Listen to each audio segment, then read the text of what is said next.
मला धर्म बदलायचा आहे. अहो काय बोलताय? सुनबाई थांब, आधी त्याचं बोलून होऊ दे.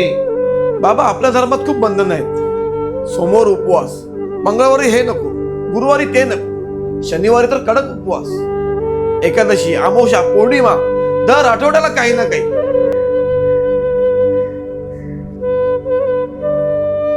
इतर धर्मात किती मोकळेपणाने जगतात. मोजून 4-5 सण आणि तेही आनंदात साजरे करतात. कधी काहीही खा, कोणी काही विचारत नाही. बाळा, आज अमावस्या आहे, इकडे जाऊ नको.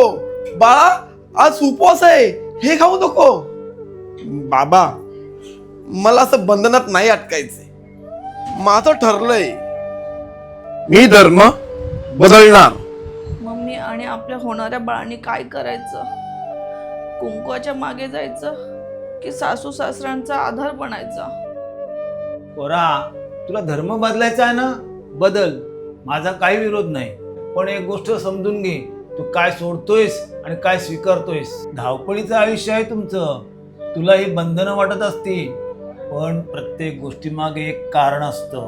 उपवास म्हणजे शरीराला विश्रांती, अमावस्या पौर्णिमा म्हणजे निसर्गाचा परिणाम, आणि वार म्हणजे शिस्त. जगाने आपलं ज्ञान लुटलं, पण आपली परंपरा नाही. तुला तिथे स्वातंत्र्य दिसते, पण खरी मुक्तता इथेच आहे. पण निर्णय तुझा आहे. फक्त एकतर्फी विचार करून पाऊल उचलू नकोस.